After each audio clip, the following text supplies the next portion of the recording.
Welcome, everyone, to How to Retire on Time, a show that answers your questions about all things retirement, including income, taxes, Social Security, healthcare, and more. This show is an extension of the book, How to Retire on Time, which you can grab today on Amazon or by going to www.howtoretireontime.com.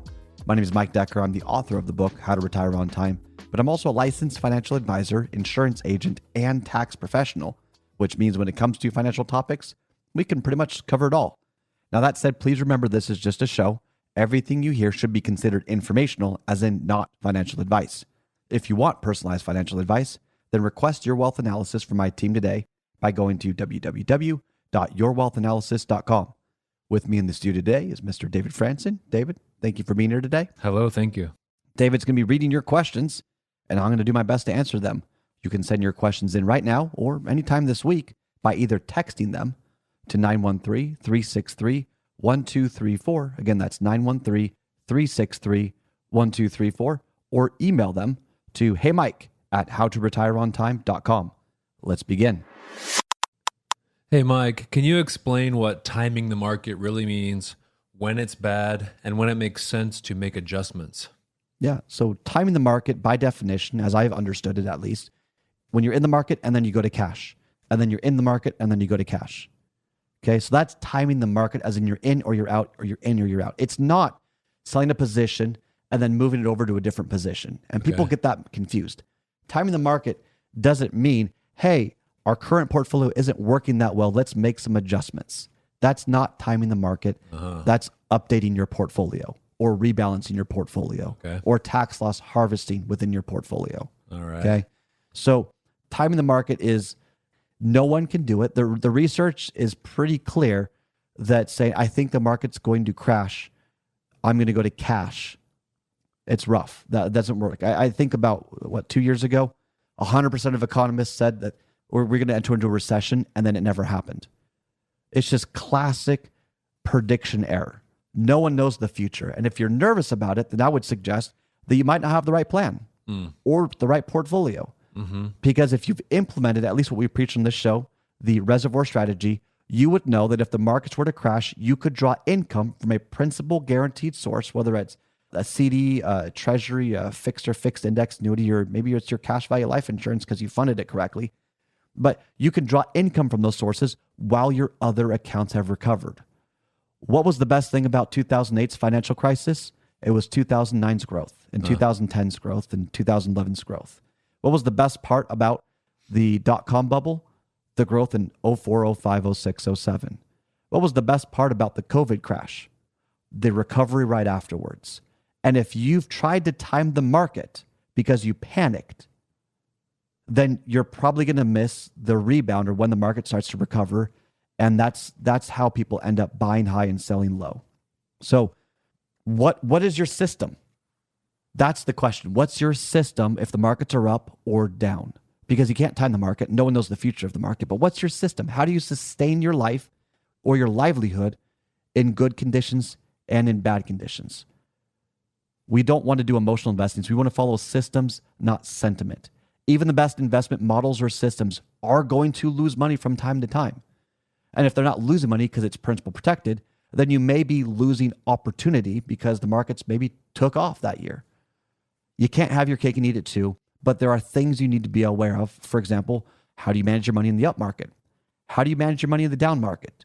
How do you manage your money in a flat market, like from 2000 to 2010, 1965 on, 1929 on, 1906 on? These are flat market cycles, and they can be detrimental. How do you plan for that? You've got to have a strategy. You've got to have a plan that can support multiple strategies that can support that plan in any condition. Because you're not going to time, it's an up market this year, so I'm going to be good. Or, it's a down market this year, I know what to do. No one knows how to do that. No one does. And this is why we preach the importance of that reservoir. So you don't have to worry about timing the market. If the markets are up, you're good. If you're in the market, you probably did okay. Great. If the markets are down, you draw income from your principal protected accounts, your reservoir, until your other accounts recover. The hard part is implementing this reservoir strategy correctly. A lot of people will miss it. They'll say, well, I've got 1 year reservoir. Well, what if it's a 3-year crash? Or I've got 2 years and that's it. Well, what if there's reinvestment risk? So to implement it can be difficult. The concept's simple, but to implement it can be difficult. But here's something else to consider too. Easy example for simplistic sake. Let's say that you retired today. The day you retire is probably the day you want the least amount of risk. That's the general rule of thumb that's come out. The rule of 100, where the older you get, the more you put in bond funds. That's not really been as true as maybe the day you retire is the day you want the least amount of risk. And why is that? So if you're 60 years old and you're retired, you've got, let's say, 30 years left to live. That means you've got 3, 4, maybe 5 market crashes you've got to survive through, right? But if you're 80 years old, maybe you've got 10 years left. So maybe you have 1, maybe 2 market crashes left. Okay. So at that point, part of your portfolio probably ought to be invested based on your legacy intentions. Who's going to inherit it and what's their risk tolerance or what's their needs based on that. So it kind of evolves over time. Okay. It's based on your lifetime. But if you take too much risk the day you retire and the markets crash, immediately you've tripped and you may never fully recover. So that's why the day you retire is probably the day you want the least amount of risk. So let's say that you put 50% of your assets in the market in one way or the other, whether you're doing absolute return strategy, indexing strategy, fundamental analysis, whatever it is. And 50% is in a reservoir, principal protected with growth potential. Okay. So half of it has the most growth potential with risk. The other half has reasonable growth potential, but it's got protection, can't go down. And let's say the markets tank 30%. You're only down 15% because half the assets are protected. It's a lot easier to recover from 15% than 30%. You see how that plays out? Yeah. And all of it still is focused on the cash value and the growth of your cash value. So you have flexibility moving forward in your retirement. Nothing's locked up for life. There's no lifetime income streams with this. It's just you've protected enough as you entered into retirement. What's easier to stomach? A 15% drop or a 30% drop? But that's how it plays out. That's the idea behind it. You are now not in the get rich phase. If you're retiring, you're in the stay rich phase.